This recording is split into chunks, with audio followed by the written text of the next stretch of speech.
আর গরিবরে কিছুই দিবেন না, তো আপনি গরিব মার খাইছেন। এটা আন্তর্জাতিক হাজিরা, এটা আন্তর্জাতিক জায়গা, আন্তর্জাতিক আন্তর্জাতিকভাবে দিচ্ছে, এটা আন্তর্জাতিকভাবে দিচ্ছে। মেরি আন্তর্জাতিকভাবে দিচ্ছে। আপনার কি হয়? মেরি আপনার কি হয়? গরিবের বন্ধু, আন্তর্জাতিকের বন্ধু, গরিবের বন্ধু, কিন্তু সুশাসনপুর সরকারের বন্ধু না। আপনারা এই জায়গা সরকার না চাইলে দিতে না, এরকম কোনো কিছু? জি, এটা গরিবকে দিছে, আন্তর্জাতিকভাবে গরিবকে দিছে, এটা দান করছে। দান সত্য গরিবের, গরিবের হক এটা, এটা সরকারের কোনো হক নেই। আমিও তো গরিব, তাহলে আমি এসে থাকতে পারবো? অবশ্যই থাকতে পারবেন, অবশ্যই থাকতে পারবেন, অবশ্যই থাকতে পারবেন। রেড করস ছিল না, রেড করস দিছে। জানি তো, এটাই তো সরকারের, তো এটা ভিক্ষা কার সরকার? এটা যে দিব, আপনি তো অথরিটি না, আপনি কি অথরিটি? না, আমরা তো বলি না যে আমরা অথরিটি। তাহলে অথরিটি না থাকলে কার সময়? সময় দিব না, আমাকে সাইডে তো বাড়ি ঘর আছে, রাস্তাঘাট আছে, তার সময় চাইবো না। আইন কি বলে? সিটি কর্পোরেশন আইন কি বলে জানেন? সিটি কর্পোরেশন আইন বলে কি মানুষের বাড়ি ঘর ভাঙা চুরা দেয়, অবৈধ সরকারি জায়গা ভাঙতে মানে উদ্ধার করতে কোনো না। আপনার নোটিশ দিবেন তো, আপনার জানাইবেন তো। আমরা গরিব মানুষ গেলে আমাকে কোনো নোটিশ দিবেন, জানাবেন না।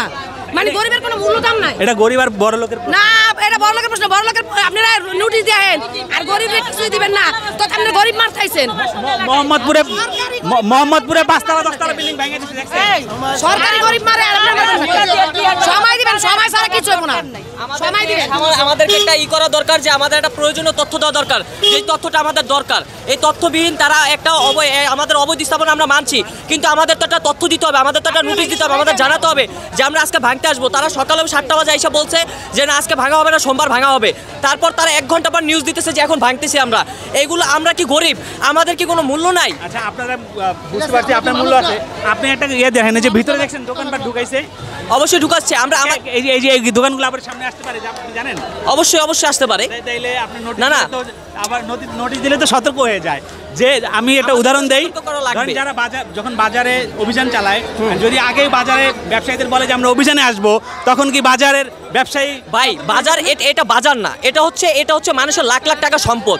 এখানে অনেক মানুষের লাখ লাখ টাকা সম্পদ আছে, যেগুলো নষ্ট করা হবে। আপনি সরকারি জায়গায় কেন সম্পদ গড়ে তুললেন? আমরা তো সম্পদ গড়ে তুলি নেই, মালিকানা সম্পদ যারা গড়ে তুলছে আমাদের ভাড়াটিয়াদের ভাড়া দিছে। আমরা জেনে শুনে তার ভাড়া নেই। আমাদেরকে ভাড়া দেওয়া হয়েছে, এখন ভাড়া দেওয়ার পরে আমাদের মালপাতি ভিতরে, এখন সেগুলো ভেঙে দেওয়া হচ্ছে। এখন আমরা কোথায় যাব?